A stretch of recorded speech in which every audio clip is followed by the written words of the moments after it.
പത്തനംതിട്ട പുല്ലാടിന് സമീപം KSRTC bus കാറിലേക്ക് ഇടിച്ചു കയറി കാർ യാത്രികരായ 2 പേർക്ക് ദാരുണാന്ത്യം.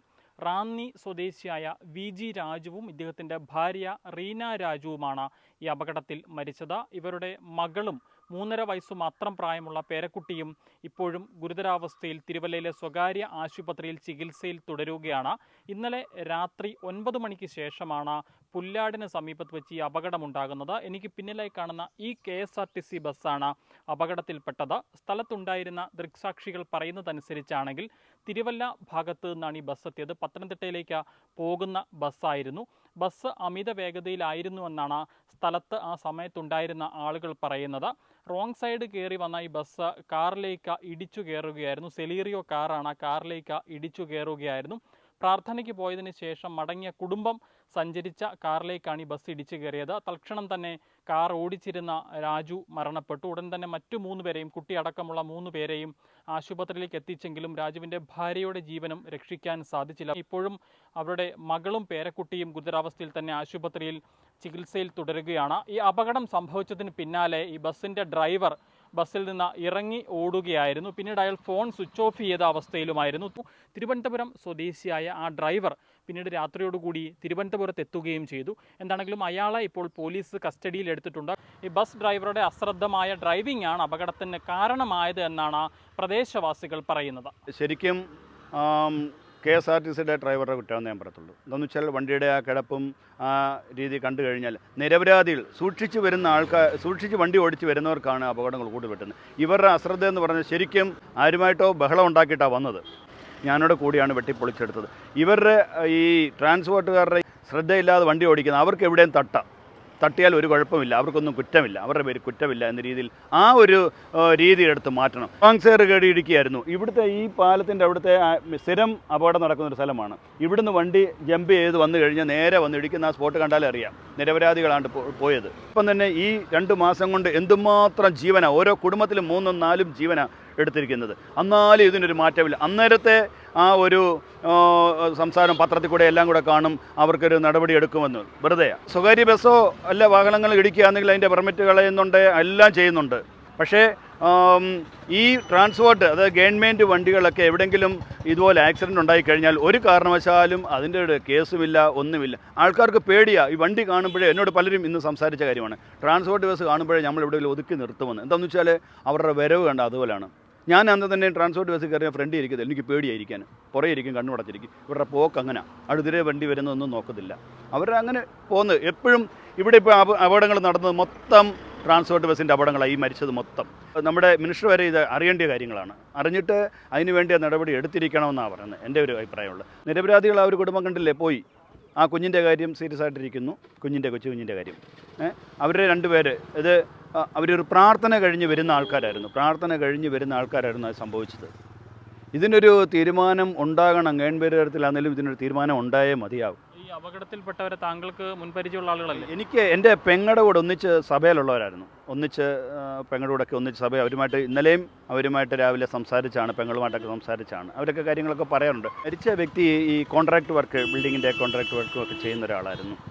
ഞാൻ അങ്ങനെയാണ് അറിയിക്കുന്നത്. ആ വണ്ടിക്കകത്ത് തന്നെ ഉണ്ടായിരുന്നു. ഞാൻ ആ വണ്ടിക്കകത്തൊന്നല്ല, താക്കോൽ ഉൾപ്പെടെ എല്ലാം എടുത്ത് പോലീസുകാരെ കൊടുത്തതെല്ലാം ഞാനാണ്. മൊത്തം വണ്ടിക്കകത്തുള്ള എല്ലാ സാധനങ്ങളും എടുത്ത് കൊടുത്ത്, ബാഗുകളും ലേഡീസ് ബാഗും എല്ലാം ഞാൻ എടുത്ത് കൊടുത്തത്. അതിനകത്തെല്ലാം ഈ ബിൽഡിങ്ങിൻ്റെയൊക്കെ മാപ്പും കാര്യങ്ങളൊക്കെ ആ കൂടുതലിരിക്കുന്നതൊക്കെ. ഇങ്ങനെ തുടങ്ങുകയാണെങ്കിൽ ജനങ്ങൾ മുമ്പിൽ ഇറങ്ങി ഇത് ഈ വണ്ടികളെ തടഞ്ഞ് നിർത്താനുള്ള ഒരു തീരുമാനം എടുക്കണം.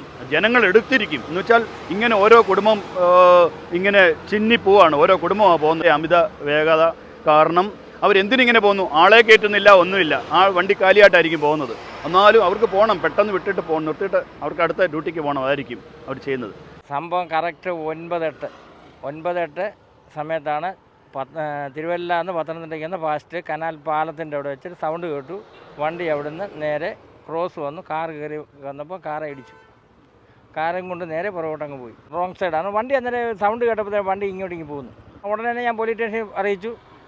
പിന്നെ രണ്ടാമത് വന്ന് നോക്കി ചെന്ന് വിളിച്ച് പറഞ്ഞ് ആംബുലൻസും വേണം, ഫയർഫോഴ്സും വേണം, ജാമായിരിക്കും. പിന്നെ ഞാൻ വീട്ടിൽ നിന്ന് പാര കൊണ്ടുവന്ന് കുത്തി പറഞ്ഞിട്ട് ഞാനും അനിയനും എല്ലാവരും കൂടി പൊളിച്ച് എടുത്ത് ബാക്കി 3 പേരെയും ആശുപത്രിയിലായിട്ടു. ഡ്രൈവർ കാർ ഓടിച്ചിരുന്ന വ്യക്തി ആ സമയത്ത് തന്നെ മരിച്ചായിരുന്നു. അതായിരിക്കുക, ജാമായിരിക്കുക. പുറയിരുന്ന സ്ത്രീക്ക് കുഴപ്പമില്ലാതെ കിടക്കുകയായിരുന്നു. പുള്ളിക്കാരത്തി ആദ്യം എടുത്തു. പിന്നെ അന്നേരം പറഞ്ഞ് കുഞ്ഞുണ്ടെന്ന് പറഞ്ഞു. നമ്മൾ കുഞ്ഞിനെ കാണുന്നില്ല. പിന്നെ തന്നെ കുഞ്ഞ് ആ സീറ്റിനടി പ്ലാറ്റ്ഫോമിൻ്റെ താഴെ കിടക്കുക, ആംബ്ലറ്റിനകത്ത് കിടക്കുക. പിന്നെ അതിനെ എടുത്തോണ്ട് അന്നേരം പോലീസുകാരനെ എടുത്തോണ്ട് ഓടി അങ്ങ് പോയി. പിന്നെ മറ്റേ പുള്ളിയെ എടുക്കാനായിട്ടാകുന്നു നോക്കി. പിന്നെ പിന്നെ ഫയർഫോഴ്സ് വന്ന് വെട്ടുകയായിരുന്നു. അന്നേരം തന്നെ സ്പോട്ടിൽ തന്നെ 3 വയസ്സുള്ളൊരു കുഞ്ഞുണ്ടായിരുന്നു. 3.5 വയസ്സാകുന്നുണ്ടെന്ന്. ഇവിടെ കണ്ടുവരുന്നൊരു അപകടത്തിൻ്റെ രീതി വെച്ചിട്ട് ഒരു 6 മാസത്തെ ഒരു കണക്കെടുത്താൽ ഏറ്റവും കൂടുതൽ അപകടം ഈ മേഖലയിൽ, അതായത് നമ്മുടെ പുല്ലാട് ഈ കനാൽ ജംഗ്ഷൻ തൊട്ട് പ്ലാഞ്ചോട് വരെ വളരെ അപകടം നിറഞ്ഞൊരു മേഖലയാണ്. ഇവിടെ ഡ്രൈവേഴ്സ് വളരെ അശ്രദ്ധമായിട്ടാണ് വാഹനം ഓടിച്ചത്. പ്രത്യേകിച്ച് KSRTC ബസ്സുകൾ, ടിപ്പർ ലോറികൾ. ഇത് പ്രത്യേകം എടുത്ത് വരേണ്ട കാര്യമാണ്. കഴിഞ്ഞ ദിവസം മിനിസ്റ്റർ പറഞ്ഞത് ഈ പ്രൈവറ്റ് ബസ് അപകടത്തിൽപ്പെട്ട് കഴിഞ്ഞാൽ തീർച്ചയായിട്ടും നടപടി ഉണ്ടാകുമെന്നാണ് പറഞ്ഞത്. അതുപോലെ തന്നെ ആ പ്രൊസീജിയർ വെച്ചിട്ട് തീർച്ചയായിട്ടും ഇത് KSRTC കൂടെ ബാധകമാക്കണം. ഇതിൻ്റെ ഫിറ്റ്നസ്സുകളെല്ലാം പരിശോധിക്കണം. കാരണം ഈ മരണപ്പെട്ടു പോയ 2 പേരും നമുക്ക് വേണ്ടപ്പെട്ട, ഞാൻ ഉൾപ്പെട്ട് നിൽക്കുന്ന ഷാരോൺ എന്ന് പറഞ്ഞ സഭയുടെ ഏറ്റവും ഉത്തരവാദിത്തപ്പെട്ട ചുമതലയാണ് വഹിക്കുന്ന ഒരാളാണ്. അതായത് ലീഗൽ വെൽഫെയർ അംഗമാണ് അദ്ദേഹം, നമ്മുടെ കൗൺസിൽ അംഗമാണ്. അദ്ദേഹം വളരെ സാധുവായൊരു മനുഷ്യൻ. ഇന്നലെ ഇവിടെ ഒരു വീട്ടിലെ പ്രാർത്ഥന കഴിഞ്ഞിട്ട് തിരിച്ചു വരുന്നു. നമുക്ക് ഈ അപകട ദൃശ്യം കാണുമ്പോൾ തന്നെ അറിയാം എത്രയും ഒതുക്കി വരാമോ അത്രയും ഒതുക്കിയിട്ടാണ് അദ്ദേഹം വണ്ടി ഓടിച്ചുകൊണ്ട് വരുന്നത്. ഈ കഴിഞ്ഞ കുറേ മാസങ്ങളുടെ കണക്കെടുത്താൽ തന്നെ ഈ കുമ്പനാട് മുതൽ പുല്ലാട് വരെയുള്ള സ്ഥലങ്ങളിൽ ഏറ്റവും കൂടുതൽ അശ്രദ്ധമായിട്ട്, സാർ ഇവിടെ നിൽക്കുമ്പോൾ തന്നെ അറിയാം ഇതിൽ പോകുന്ന വാഹനങ്ങൾ എത്രമാത്രം ശ്രദ്ധയോടെയാണ് വണ്ടി ഓടിച്ചു പോകുന്നത്. നമുക്ക് ദൃശ്യത്തിൽ നിങ്ങളൊരു ദൃശ്യം എടുത്താൽ അത് കാണാൻ പറ്റും. അത് തീർച്ചയായിട്ടും എന്താണ് ഇതിന് പിന്നിൽ സംഭവിച്ചതെന്ന് എനിക്കറിയത്തില്ല. പക്ഷേ മുൻകാലത്തെ അനുഭവങ്ങൾ വെച്ച് നോക്കുമ്പോൾ തീർച്ചയായിട്ടും വളരെ അശ്രദ്ധമായിട്ടുള്ള രീതിയിലാണ് KSRTCയിലെ വാഹനങ്ങൾ ഡ്രൈവേഴ്സ് കൈകാര്യം ചെയ്യുന്നത്. ഈ അപകടം ഉത്തരവാദിത്തപ്പെട്ട മന്ത്രിയുടെ ശ്രദ്ധയിൽപ്പെടുത്തുകയും തീർച്ചയായിട്ടും അതിന് എഗൻസ്റ്റായിട്ടുള്ള നടപടികൾ മന്ത്രി സ്വീകരിക്കാൻ തന്നെ വേണം. കാരണം സാധുക്കളായിരിക്കുന്ന, വളരെ ആത്മാർത്ഥമുള്ള സാധുക്കളായിരിക്കുന്ന, നിർദോഷികളായിരിക്കുന്ന 2 പേരാണ്. രായ്ച്ചാനെയും പ്രിയ റീന അമ്മാമയും വളരെ വ്യക്തമായിട്ട് നമുക്ക് സഭാപരമായിട്ട് അറിയാവുന്ന ആളുകളാണ്. അവർ ഉത്തരവാദിത്തപ്പെട്ട ചുമതല ഞങ്ങളുടെ സഭയുടെ ബന്ധത്തിൽ ചെയ്തുകൊണ്ടിരിക്കുന്ന ആളുകളുമാണ്. അവരുടെ വേർപാട് ഞങ്ങൾ സാക്ഷാത്ത് ഞങ്ങൾ വളരെ വേദനയാണ്. അതുകൂടെ ഞാൻ ഈ അവസരത്തിൽ പറയുകയാണ്. നിശ്ചയമായിട്ടും KSRTCയിലെ ഉദ്യോഗസ്ഥർ ശ്രദ്ധാപൂർവം അതിൻ്റെ വണ്ടി ഓടിക്കുകയും ഇത്തരത്തിലുള്ള അപകടങ്ങൾ ഒഴിവാക്കുകയും ചെയ്യണം തന്നെയാണ് എൻ്റെ അഭിപ്രായം. പത്തനംതിട്ട ജില്ലയിലെ പുല്ലാടിന് സമീപത്തായാണ് ഇന്നലെ രാത്രി 9 മണിക്ക് ശേഷം ഈ അപകടമുണ്ടാകുന്നത്. അമിത വേഗതയിൽ റോങ് സൈഡ് കയറിയെത്തിയ KSRTC ബസ് ഈ കാറിലേക്ക് ഇടിച്ചു കയറുകയായിരുന്നു. റാന്നി സ്വദേശിയായ VG രാജുവും അദ്ദേഹത്തിൻ്റെ ഭാര്യ റീന രാജുവുമാണ് ഈ അപകടത്തിൽ മരണപ്പെട്ടത്. ഇവരുടെ മകളും പേരക്കുട്ടിയും ഇപ്പോഴും ഗുരുതരാവസ്ഥയിൽ തിരുവല്ലയിലെ സ്വകാര്യ ആശുപത്രിയിൽ ചികിത്സയിൽ കഴിയുകയാണ്.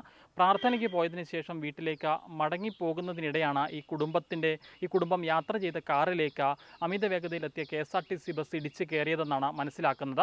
എന്താണെങ്കിലും ഈ അപകടം നടന്നതിന് തൊട്ടു പിന്നാലെ ഈ ബസ്സിൽ നിന്ന് ഡ്രൈവർ പുറത്തേക്ക് ഓടി രക്ഷപ്പെടുകയായിരുന്നു. പിന്നീട് അയാളുടെ ഫോൺ സ്വിച്ച് ഓഫ് ആയ അവസ്ഥയിലായിരുന്നു.